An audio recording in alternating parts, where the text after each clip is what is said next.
Thank you so much. మన దగ్గర ఎనర్జీకి తక్కువ ఉంటుంది, ఎక్సైట్మెంట్కి తక్కువ ఉంటుంది. ఓకే, నేను నా స్టోరీని చిన్నగా చెప్తాను. నేను ఈ బిజినెస్ వచ్చిన ముందు ఒక కార్పొరేట్లో పనిచేస్తున్నాను. మంచిగా 1.5 lakh రూపీస్ శాలరీ ఉంది, కార్ ఇచ్చారు, లగ్జరీ లైఫ్ బాగుంది అనుకున్నాను.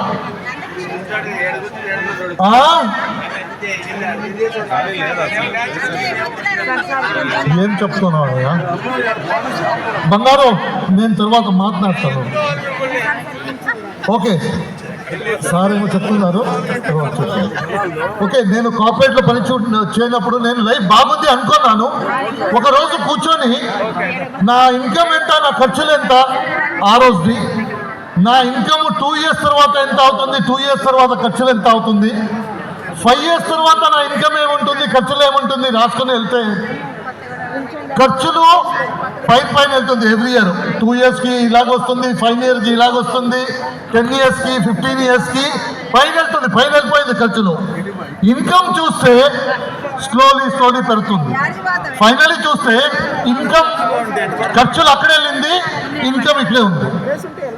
నేను జనరలీ నా ఆడిటర్ దగ్గర అడిగాను, ఈ ఖర్చుల్లో నేను మెయింటైన్ చేసుకోవచ్చా, 2 years తర్వాత మెయింటైన్ చేసుకోవచ్చా, 5 years తర్వాత మెయింటైన్ చేసుకోవచ్చా అని అడిగితే అతను ఏమన్నాడంటే, నువ్వు ఇన్కమ్ పెరగలేకపోతే నువ్వు ప్రాబ్లంలో పడిపోతావు. ఎందుకంటే యాజ్ ద ఇయర్ గోస్ నీ ఎక్స్పెన్సెస్ ఎక్కువ అవుతుంది, ఇన్కమ్ పెరగాలి. నా చార్టెడ్ అకౌంట్ దగ్గర అడిగాను, ఈ ఇన్కమ్లో నేను మేనేజ్ చేయొచ్చా అని. ఈ ఇన్కమ్లో మేనేజ్ చేయడానికి అవుతుంది. రిటైర్మెంట్ టైంలో మీకు చాలా డబ్బు కావాలి, ఎడ్యుకేషన్ ఎక్స్పెన్సెస్ ఉంటుంది, ఈ ఇన్కమ్లో మెయింటైన్ చేయడానికి అవుతూ ఉన్నారు. ఏం చేయాలి అంటే మన బిజినెస్ చేయాలి. సరే, బిజినెస్ చేయాలి అని చూస్తే అక్కడ అందరూ మళ్ళీ ఇన్వెస్ట్మెంట్ ఎక్స్పీరియన్స్ అడుగుతున్నారు. ఇన్వెస్ట్మెంట్ ఉందా, ఎక్స్పీరియన్స్ ఉందా అడుగుతున్నారు. మన దగ్గర రెండూ లేదు. సో ఫైనలీ ఇన్వెస్ట్మెంట్ లేకుండా, ఎక్స్పీరియన్స్ లేకుండా ఏదైనా బిజినెస్ చేయాలి అని చూస్తే నాకు దొరికింది ఒక చాలా మంచి కంపెనీ. ఆ కంపెనీ పేరు వెస్టేజ్ మార్కెటింగ్ ప్రైవేట్ లిమిటెడ్ అని. ఈ కంపెనీలో పనిచేయడానికి, ఈ కంపెనీ కూడా బిజినెస్ చేయడానికి ఇన్వెస్ట్మెంట్ ఒక్కర్లేదు, ఎక్స్పీరియన్స్ ఒక్కర్లేదు. తర్వాత ఈ బిజినెస్ని నేను కంపెనీ దగ్గర చెప్పాను, సార్ బిజినెస్ ఏమో చేయడానికి వచ్చేసాను, బిజినెస్ చేయడానికి నాకు తెలీదు, ఫస్ట్ టైం చేస్తున్నాను అంటే నీకు ఒక గురువుని ఇస్తాను, అతను నీకు గురువులాగా నీకు నేర్పిస్తాడు బిజినెస్ని. అప్పుడు నా అప్లైను సిద్ధార్థ్ గారు వచ్చారు నా లైఫ్లో. థ్యాంక్ యూ సిద్ధార్థ్ గారు, God bless him. So Siddharth గారు ఫస్ట్ వచ్చేసి నాకు ఒక గురు మంత్రం ఇచ్చారు, తెలియాలా? ఫస్ట్ వచ్చేసి ఏమన్నారంటే, చూడు నేను బిజినెస్ చేసి చూపిస్తాను, నువ్వు చూసి నేర్చుకోవాలి. నేను చూపిస్తాను, నువ్వు నేర్చుకోవాలి, ముందు వెళ్ళి నేర్పించాలి. నేను అన్నాను, సార్ మీరు బిజినెస్ చూపించండి, నేను నేర్చుకుంటాను, ముందు నేర్పిస్తాను. ఈ పని చేస్తే మీలాగే నేను 6 lakhs సంపాదించొచ్చా అని అడిగాను.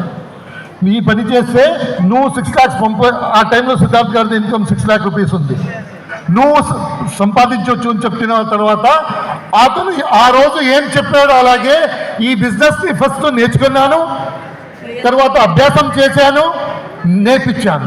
ఈ 3 పని చేసుకొని వచ్చేసి ఈరోజు నా హైయెస్ట్ చెక్ 47.5 lakhs ఉంది.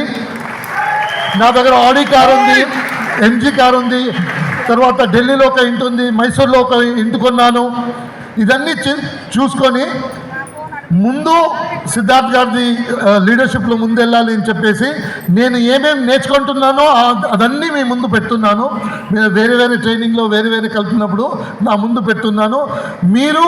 నేను నా రిక్వెస్ట్ ఏమంటే, మీరు మంచిగా డబ్బు సంపాదించాలంటే ఈ బిజినెస్ని నేర్చుకోవాలి. ఈ బిజినెస్ని నేర్చుకుంటే మీరు డబ్బు సంపాదించవచ్చు. మీరు నేర్చుకోవాలి, నేర్పించాలి. ఈ 2 పని చేస్తే మీరందరూ డబ్బు సంపాదించవచ్చు. All the best. Thank you.